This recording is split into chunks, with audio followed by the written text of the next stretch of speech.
အရဟံဆိုတာဘာလဲစိတ်ထဲမှာလောဘဒေါသမောဟလုံးဝကင်းကွာနေတဲ့သဘောလေးအပူမရှိလို့ငြိမ်အေးနေအရှုပ်တွေမရှိလို့ရှင်းနေတယ်ဆင်းရဲတာတွေမရှိလို့ချမ်းသာနေအဲ့ဒီအနေအထားလေးကိုအာယုံပြုနိုင်ဖို့လိုတယ်အဲ့ဒါကံကောင်းအောင်လုပ်နေတာ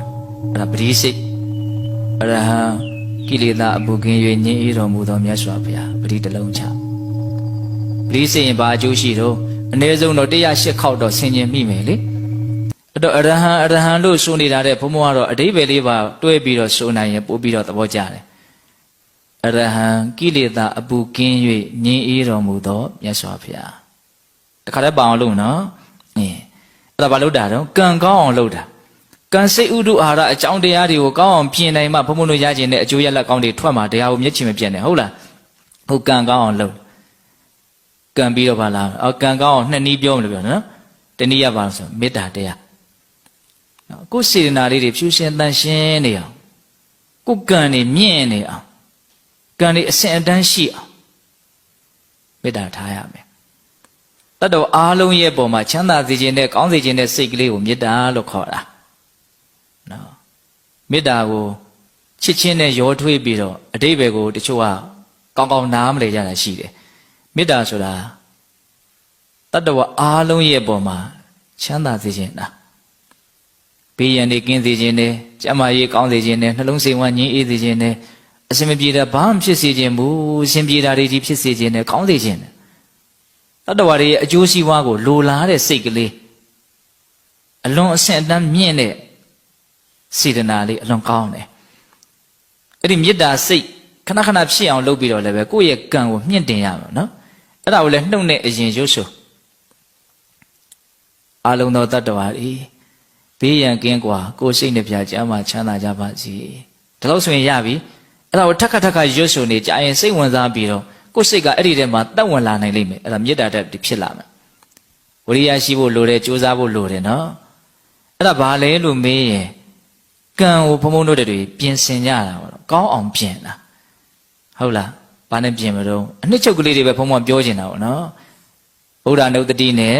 မေတ္တာမြတ်စွာဘုရားရဲ့ဂုဏ်အည်သွေးကိုစဉ်းစားဆင်ခြင်ခြင်းနဲ့တတ္တဝါတွေရဲ့ပုံမှာကောင်းစေခြင်းနဲ့စိတ်ထားခြင်းပေါ့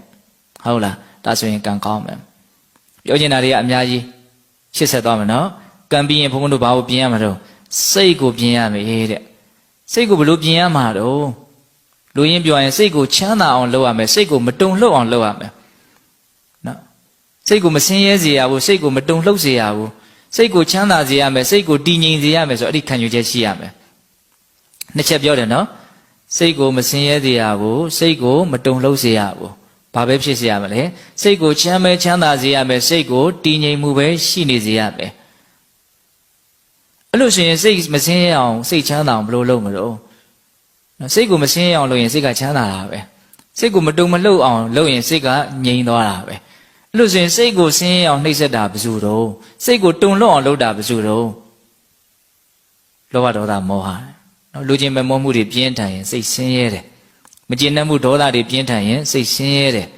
ဘာမှမသိဘူးဘဝမှာဖြစ်သလိုပဲနေတယ်အသိဉာဏ်ရှိအောင်မလုပ်ဘူးလောဘဒေါသနေအောင်မလုပ်ဘူးဘဝခန္ဓာကြောင့်သိအောင်မလုပ်ဘူးကုသိုလ်ကောင်းမှုစိတ်ဝင်စားကောင်းမှမသိဘူးမောဟတွေနဲ့လွှမ်းနေရင်အဲ့ဒါစိတ်ဆင်းရဲတယ်စိတ်ကိုနှိပ်စက်မဲ့အရာတွေကိုလောဘဒေါသမောဟဆိုတာတပြိုင်တည်းထဲမှာပဲစိတ်ကဆင်းရဲပြီဟေ့ဆိုတာနဲ့စိတ်ကငြိမ်တော့ဘူးစိတ်တုန်လှုပ်တယ်ဆိုတာဆင်းရဲလို့တုန်လှုပ်တာနော်ချမ်းသာနေရင်စိတ်ကမတုန်လှုပ်ဘူးငြိမ်နေတာဟုတ်လား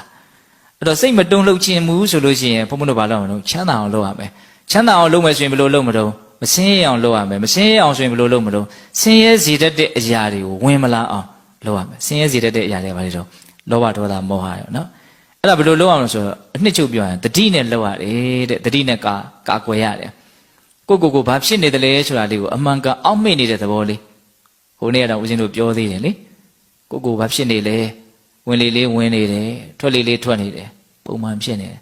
အဲ့ဒါလေးပုံမှန်တတိလေးထားလိုက်ပြီးဟေးဆိုတာနဲ့လောဘဒေါသမောဟကဝင်ကိုမရအောင်ကာကွယ်ပြီးသားတားဆီးပြီးသားဖြစ်တယ်သူတို့ဝင်မလာဘူးဟေးဆိုတာနဲ့စိတ်ကမစင်ရဲဘူးအနှောက်အယှက်ပေးမဲ့ကောင်တွေနဲ့ကင်းနေတယ်စိတ်ကချမ်းသာသွားသူတို့နဲ့ဝေးလေစိတ်ကချမ်းသာတယ်ချမ်းသာပြီးဟေးဆိုလေးပါတော့ငြိမ်လေးပဲ